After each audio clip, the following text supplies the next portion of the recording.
What's up, y'all? Welcome to another review by Ryan, and a very happy Wednesday to all of you. It is Wednesday, September 7th, and I hope you all find this video in good spirits because you probably won't be leaving the video in good spirits, so I'm sorry that you're here. This is the episode of the week. This is the show that I've been waiting on, the new episode to drop ever since the absolutely monumental presentation that was given in the last episode. It was an absolutely beautiful episode that ended with chaos, and that's saying it lightly. I gotta say, this has been an absolute gem and a treat to watch this season, and despite the fact I cried one time, this has really been a season that I've really been trying to pay attention to a lot of smaller parts that are happening here and there, because there's so much to unravel and so much to unpack. And the complicating emotions that I left the last episode feeling is really where I start this episode at. On one hand, I cannot wait to see this damn village burn to the ground with mass genocide that is about to be committed by none other than Fapata.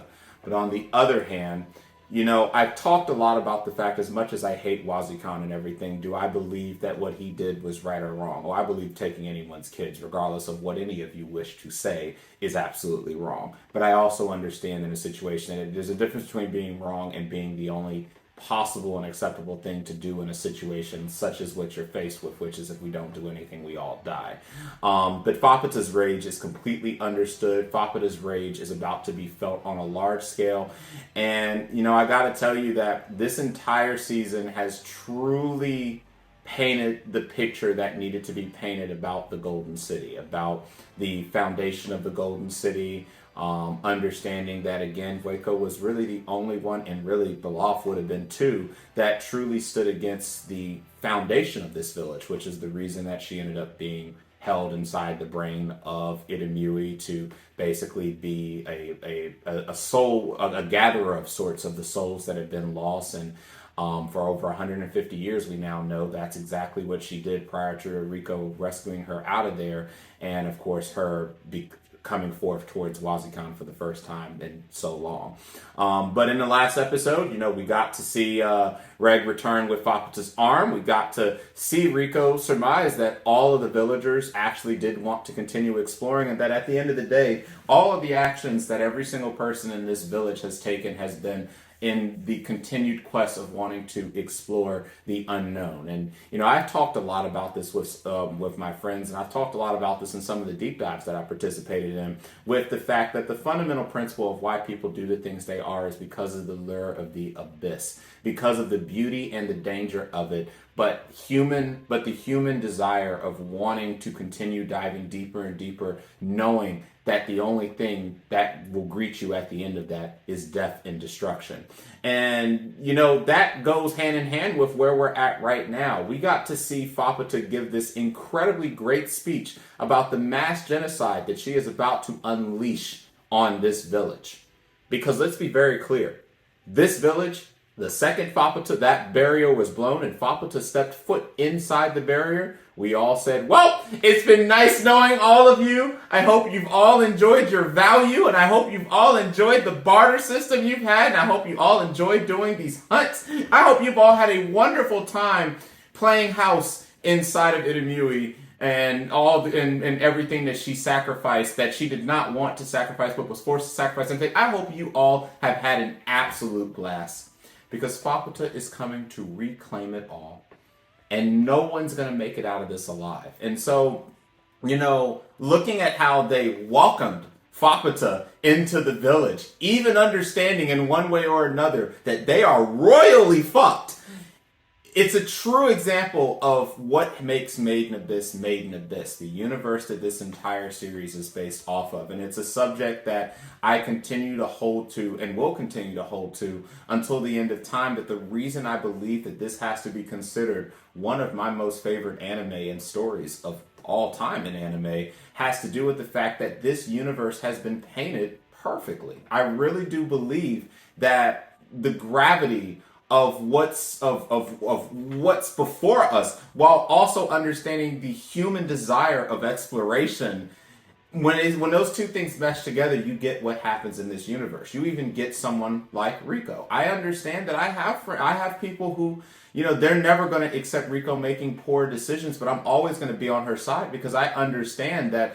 yes, it might have started with what some will consider a half-hearted desire to want to find her mother, but it ended up being, as she descended relatively fast, that the lure of this place really is captivating. It's amazing. It's phenomenal. It's mind-blowing. It's traumatic. It's disastrous, and it changes everyone who enters.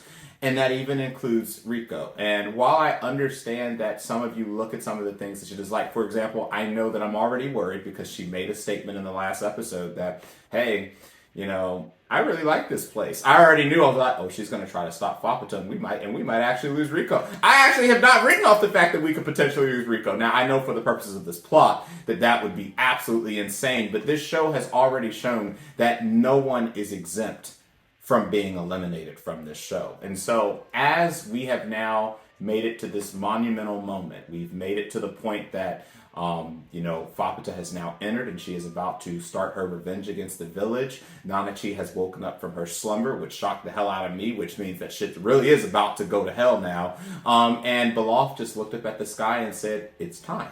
Because Belaf, as we've all come to learn, especially as anime-only watchers, obviously all of you source material readers already knew how things transpired, but for people like me and anyone else who is just watching this for the first time from the beginning to this point, we clearly can tell that Belaf has always felt a sense of guilt, a sense of betrayal to Itamui, a sense of betrayal to his humanity as a whole, that he willingly participated even after he knew what Wazikan had done, after the reality had hit, that obviously, as he said, it was delicious, but what have we done? At what cost have I participated in what I've participated in? And I can only imagine that for 150 years, he has waited for this great moment. He has waited for the moment that Fapata is now about to present them with, where no one's going to make it out of this alive. Now, I do want to just throw a theory out. Well, not even a theory, just an idea of who I believe is going to live and die from this. And I want to admit that I'm going to cry when the death that I do believe is going to happens, but her death's already been written in stone for 150 years, and that person is none other than Ougonkyou. Ougonkyou is not going to make it out of this story. Her journey will end with the liberation of Itamui, will end with the revenge that is about to be brought about by Fapata. There is absolutely no hope for Ougonkyou to survive this. I actually do believe, however, that Fapata, in one fashion or another, will end up similar to how Nanachi was when she ended up joining Rico and in their quest to descending to the lower layers. I do believe that Rico will try something, and in some magical way, Fapata will find a way to get through whatever is getting ready to transpire and will make it through this. But I do believe also that Fapata will be the only entity that will actually survive. And I'm not going to lie, from a power standpoint, I kind of hope that's going to be the case, because we can't just depend on Reg alone, especially if we're going to descend even further. We now obviously know that they're only at the front face of the 6th layer, so there's still a lot more left in this layer before we get to any lower levels that we still have to explore. At least that's how I perceived it based on the discussion in the previous episodes. But so it would be very nice if Fapata can find a way to survive through this and actually continue her quest with Rico and Reg and Nanachi. And I'm going to assume that Nanachi will ultimately be freed from Belaf, because Belaf will obviously die here too.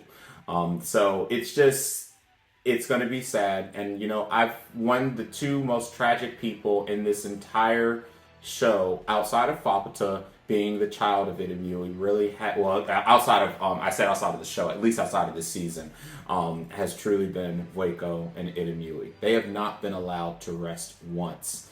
Faputa's birth shows that Itamui's was still human all the way up, and even now may still keep even finite traces of her humanity intact because Faputa is alive. And Faputa's rage is an example of the feelings and emotions that Itamui felt all the way up until she became a hollow and became the foundation of the village. And it's just one of those things that I'm very interested to see how this is going to play out and how this Golden City arc is going to come to its fitting conclusion. So that's kind of where I'm at right now, guys.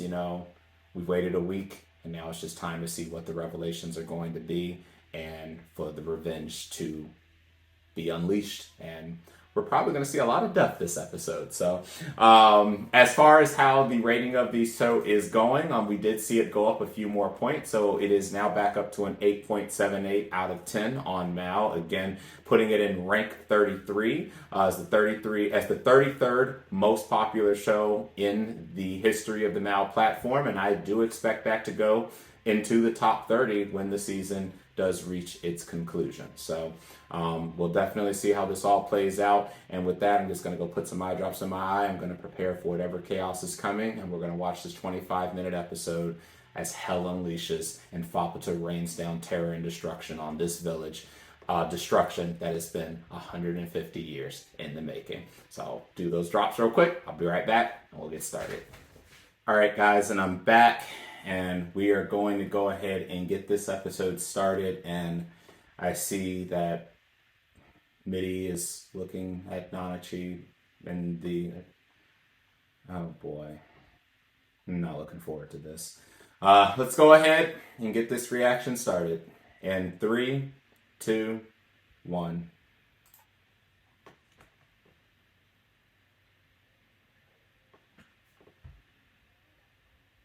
There are not going to be any introductory. Oh boy. Faputa's here. Yep. That was also born. And why does Nanachi know? I had you breathe in my experiences. Okay, so she was able to see because of Belaf. Okay. So Belaf probably did that intentionally. Yeah. Yep. Figured. Because Belaf knows this is it.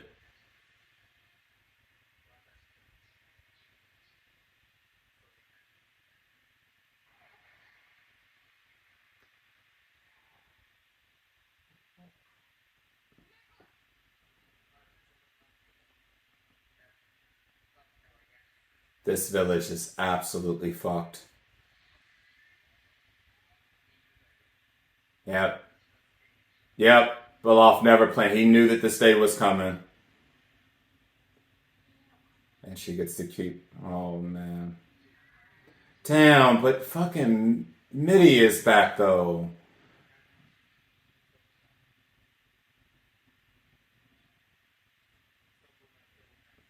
The boundary line. Oh. So she was only able to return within the confines here.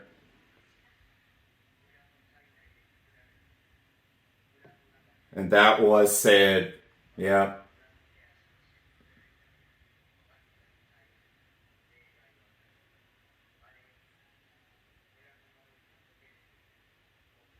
So Mitty will be gone for good.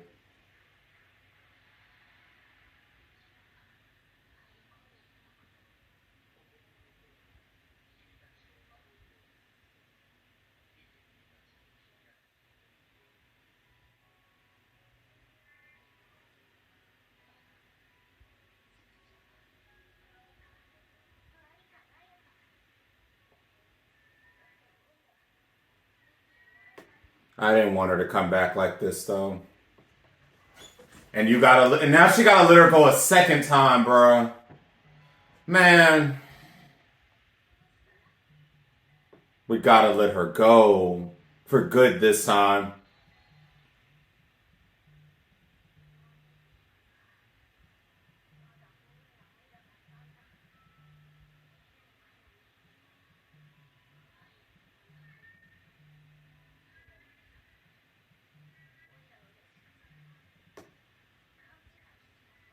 Yeah, we gotta let her go.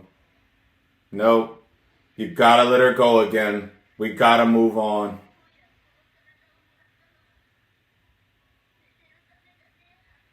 Exactly.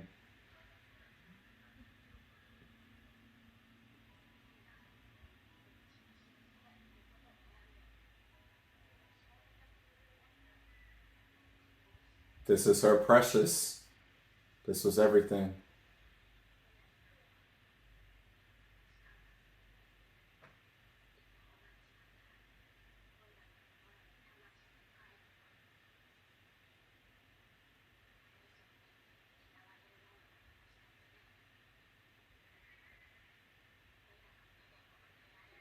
All right.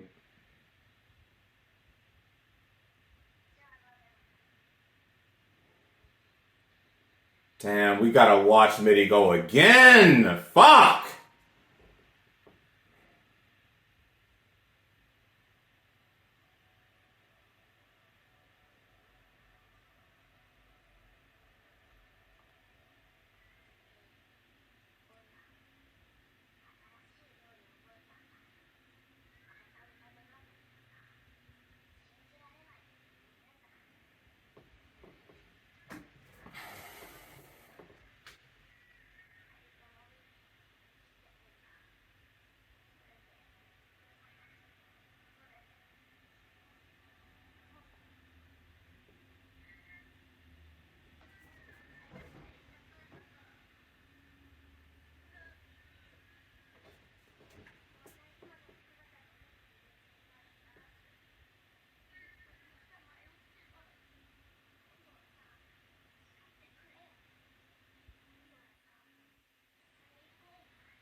I'm so sorry, Nanachi.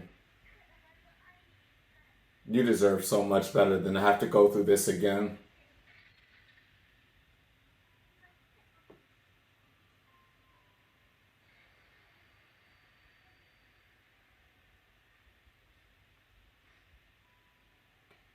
To have to go through this a second fucking time, bruh.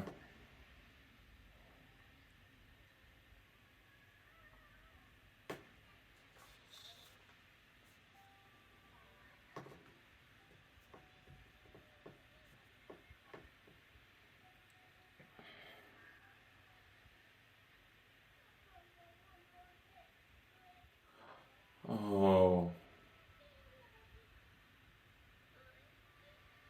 Oh, and they came out to just.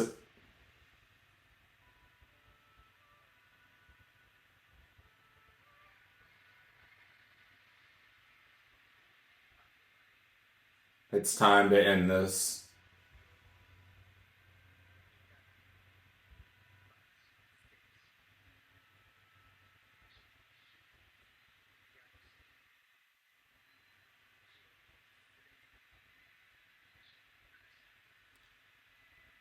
Oh. Oh man, this episode's gonna fucking suck.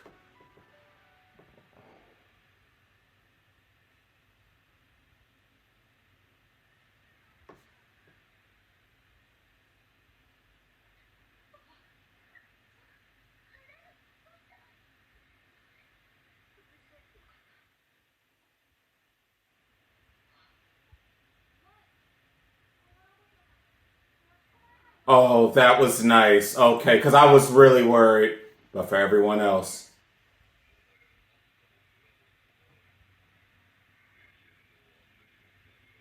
Yep.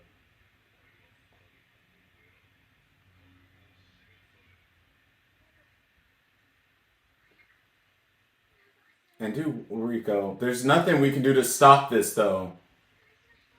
This village has to go though. That's the thing. Woo! Woo!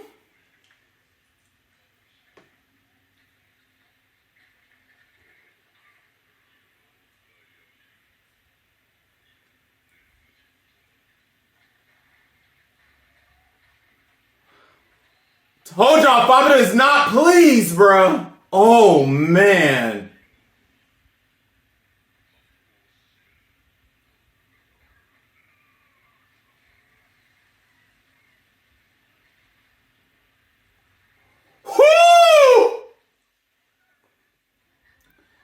And that's right, and that's one of the original. That was one of the original ganjas that was first here with the village.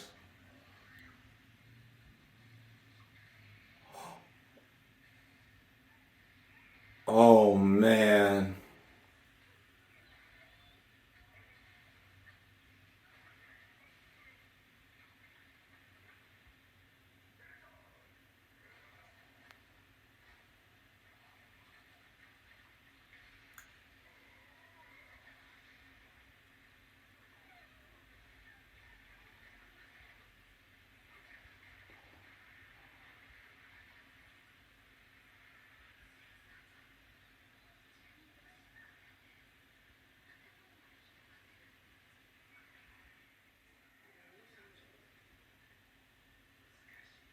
Why does he come? What are you about to do?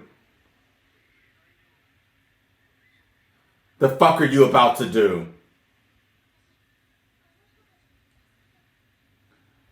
But Rico, this situation though is far beyond anything you can control at this point. This village can't continue to exist.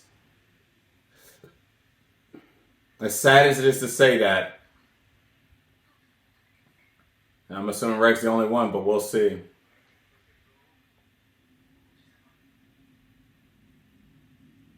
Oh man.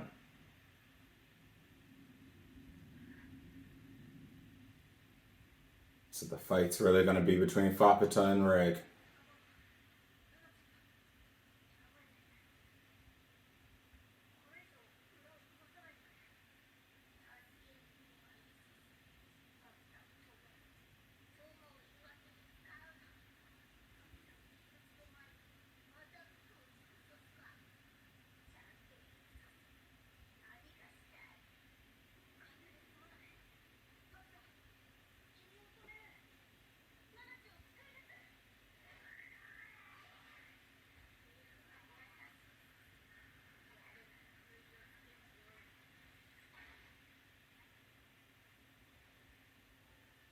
Oh man. So this is what you're gonna do. Oh man. Fapita.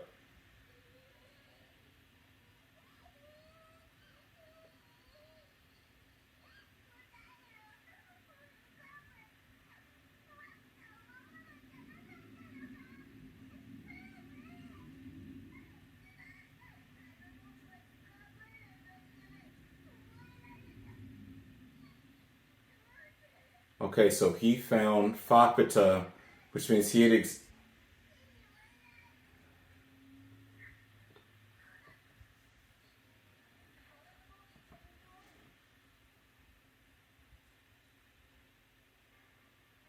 and he could speak the language.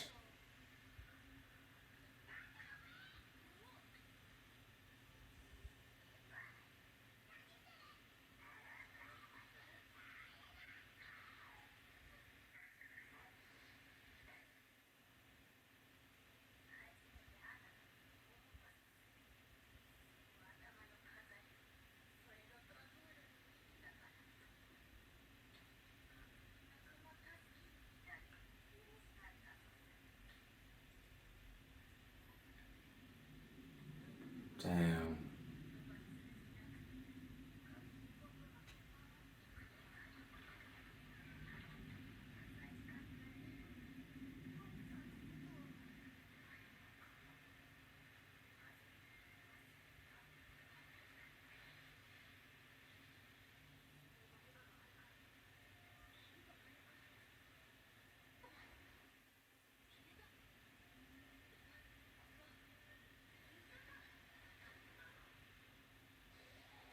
Oh.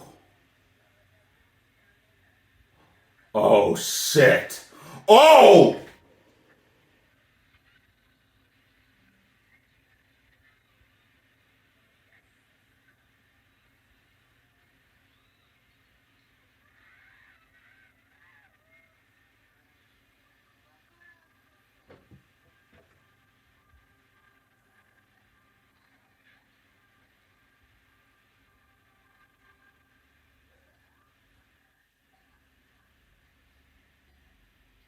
Damn.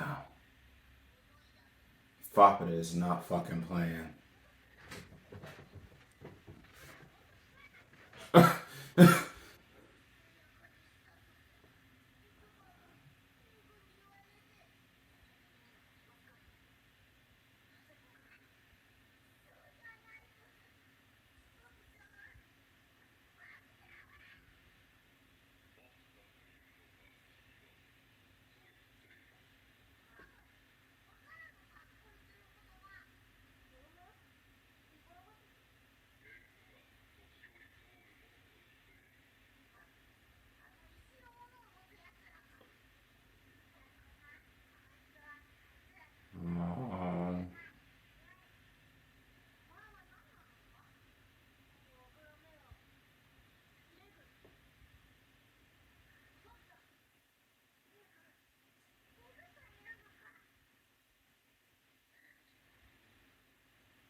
Oh, oh,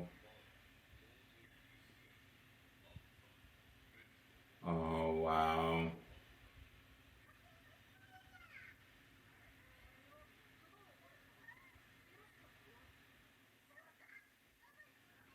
Foppa was so happy to find.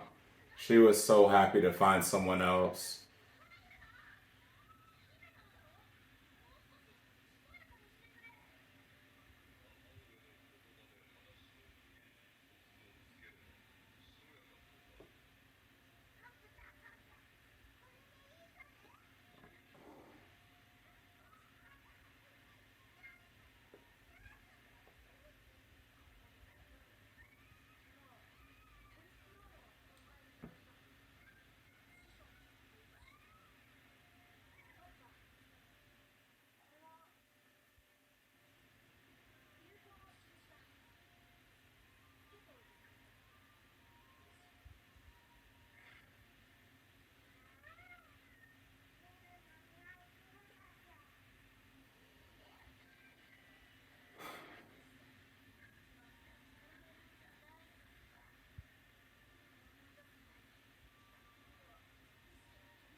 This village is over.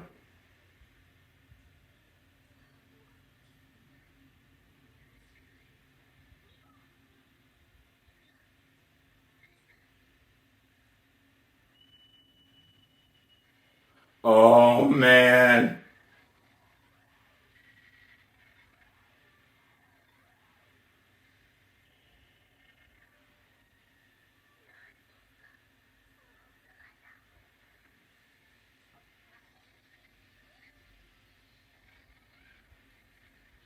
Oh man. Well, I actually get to see him.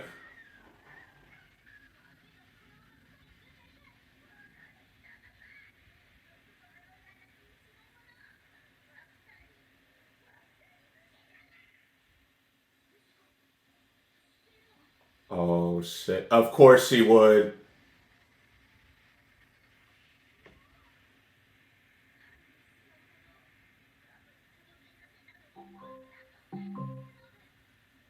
So it was Foppa.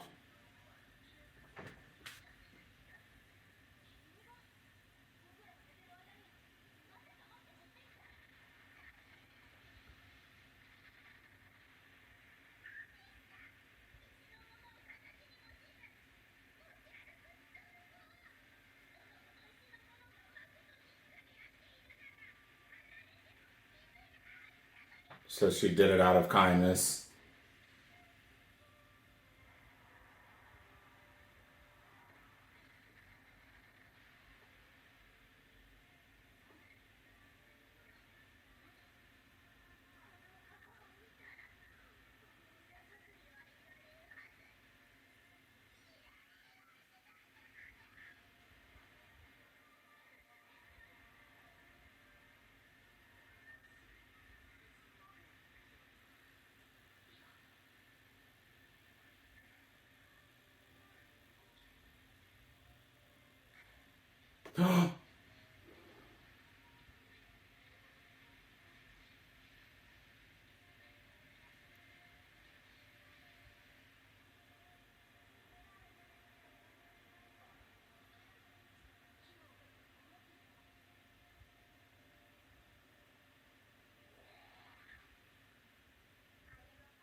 Right. Because she took all three of the cradles.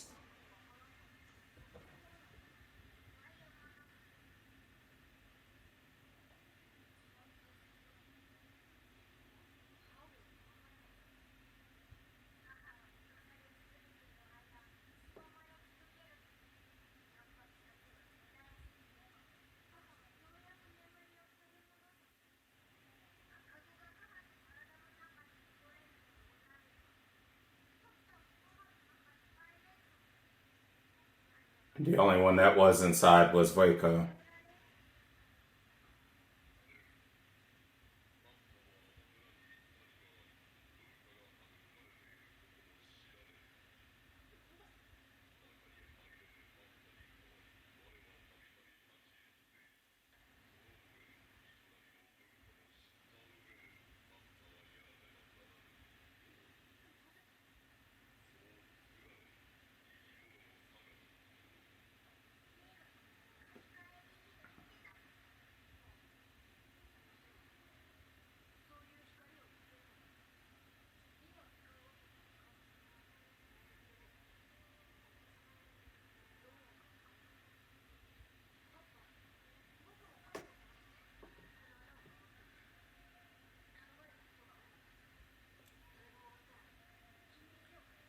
And that something was definitely Rico.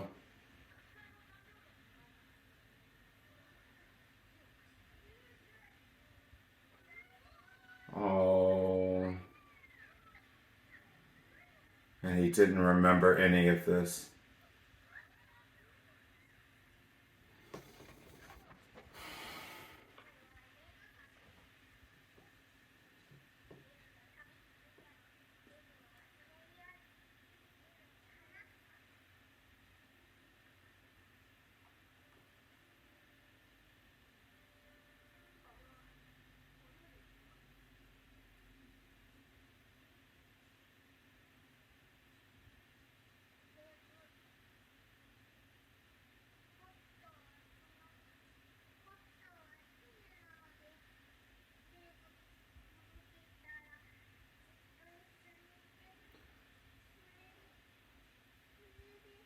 Which would have been a desire from Itamui too.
He remembers.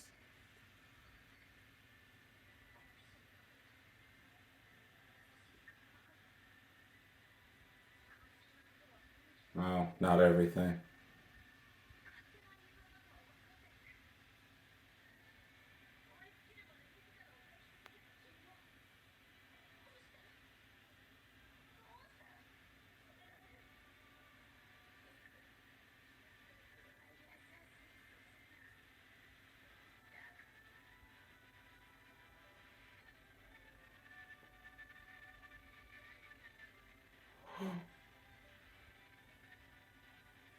Fapata, no. Fapata, no. Because at the end of the day, her wishes are that of her mother. So even for you, Rex, she's not gonna stop.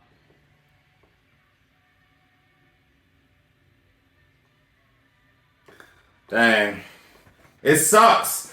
I mean, I definitely still have questions about, Reg's origins himself and how long he had been with Rico's mom and stuff like that, but It's obviously been quite a while now. Also, I'm wondering how many years it had been from the time that Fapata had been birthed to the time that she came across Reg. So, well, actually, no. Actually, yeah, because the time frame of everything's messed me up because by this point, he was already set back up and she had already had Rico, so...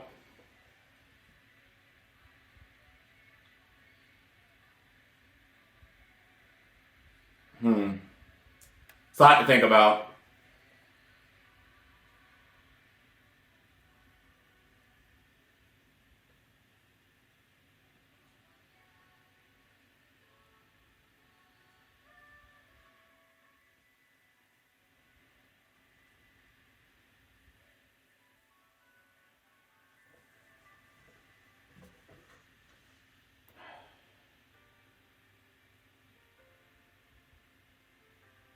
Value.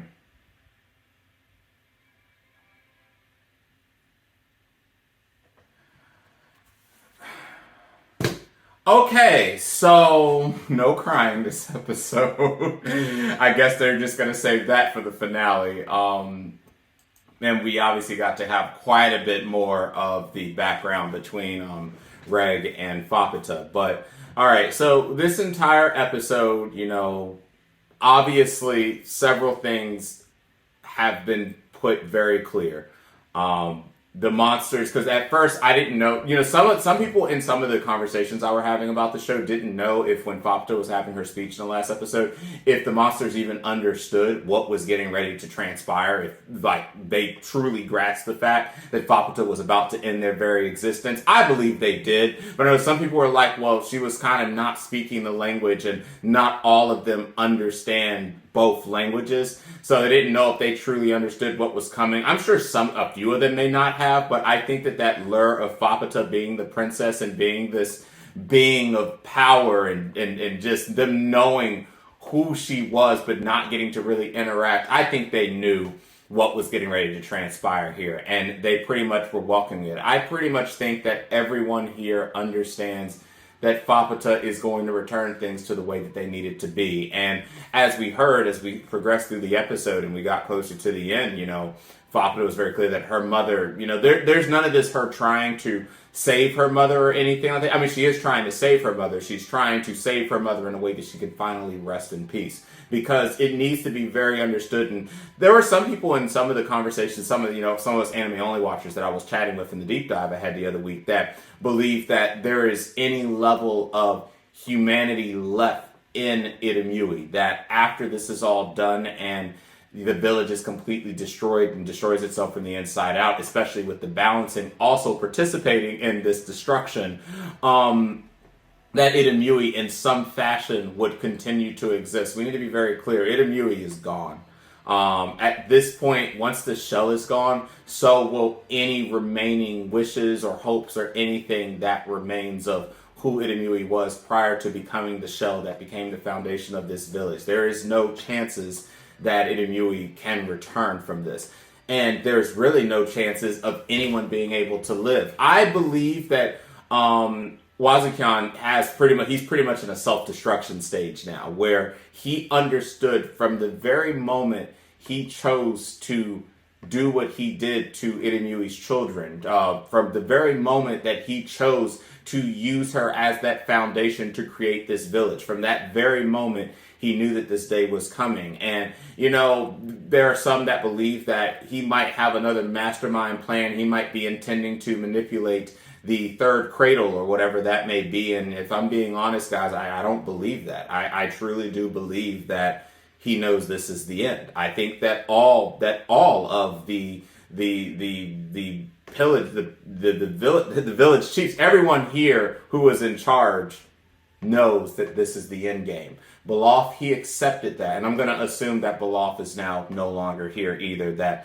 Belaf accepted that once the village was broken, that this was it. And so, if Belaf did die and if Belaf is gone at this stage in time, I hope he rests in peace, because it was clear that he always felt a lot of guilt. And with the village being broken and now him being able to meet his end, it was one of those situations where he's just thankful that finally he could, this is his way of atoning. He finally feels that in one way he has finally atoned, or even if he hasn't atoned, that at least now he will return to where he needs to return after everything that he and Wazikan and them did up to this point, using Itamui in the way that they did and understanding the suffering and anger that is what Fakuta feels. So there is definitely a lot to unpack here, and there are some questions that, of course, I do have with the time that passed from when he first interacted with Fakuta to him going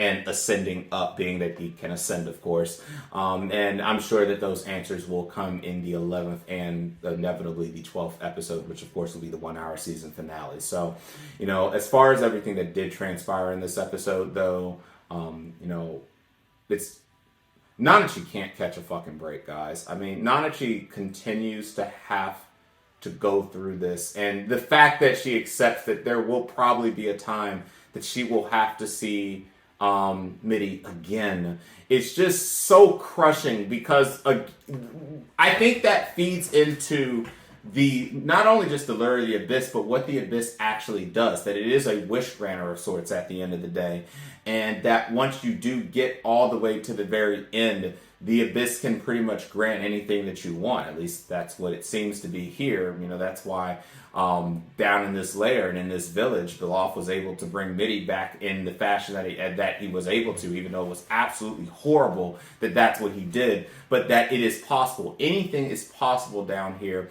And so we know that death down here may not always be absolute. Anyone who dies down here may have the chance to reincarnate or be able to return in some way, shape, or form. It's almost similar to in the real world, where depending on if you're religious or not, and if you believe in God and stuff, that there are those who do believe in resurrection after death or reincarnation after death and things of that nature, that we may be reborn as a plant or an animal or a bug or something like that, or we could be reincarnated and reborn as another human being, that even though the memories may be gone, it's just one of those things that there's always a belief in the existence of life in one way or another, that reincarnation and a return to life can happen. And so in this show, it's been made very clear that there is, if anything, what I'm probably going to end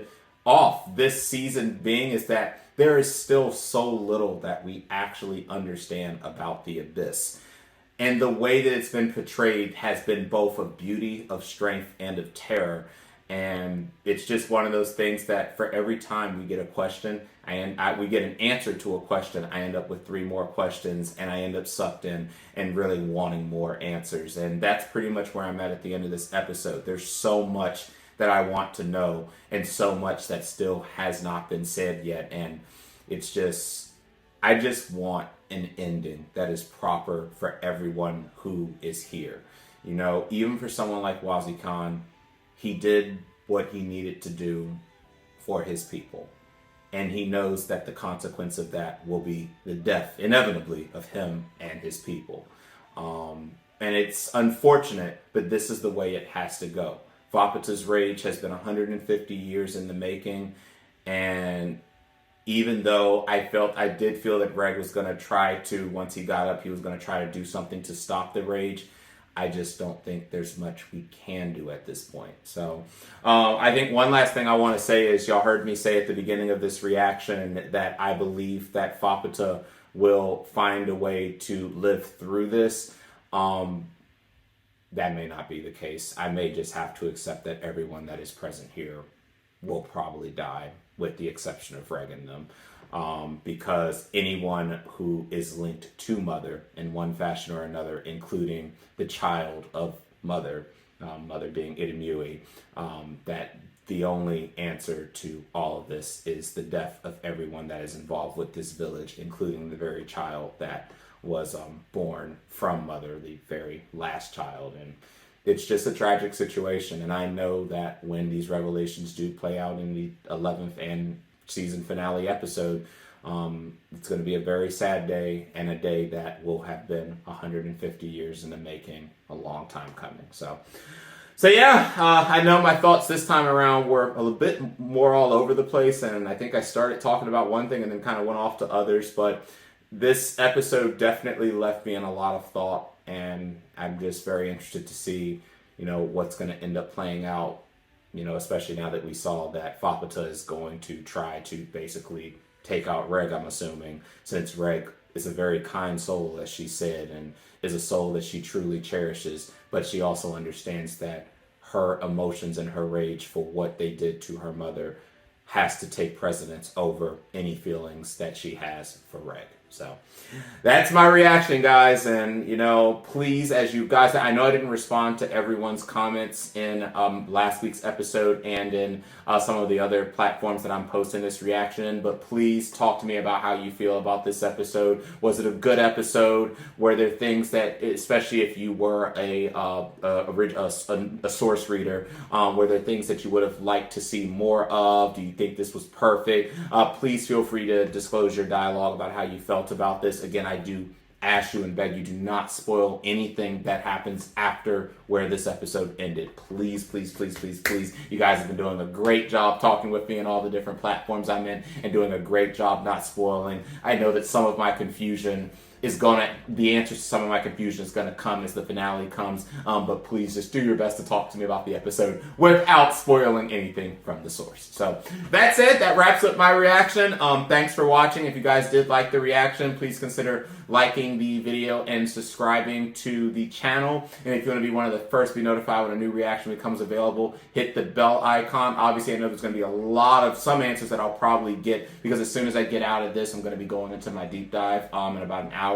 But please, I'm interested to know how you guys feel. So thanks for watching. Hope you guys enjoyed the episode. Again, the title of the 11th episode is going to be Value. As a reminder, and I will remind you guys again, after next week's episode, we are going on a 1-week hiatus. They are going to prepare for the finale, the 1-hour finale episode. And after the episode on the 14th, we will not see each other again until finale day on September 28th. So it has been an absolute journey. I was about to say joy, but I know that there's not about to be anything joyous about these last 2 episodes, but it really has been enjoyable watching this season. It has been everything that I could have wanted out of it, and I leave every episode just wanting more. So I'll look forward to seeing you guys next week for the 11th episode, Value, and until that episode, catch you later.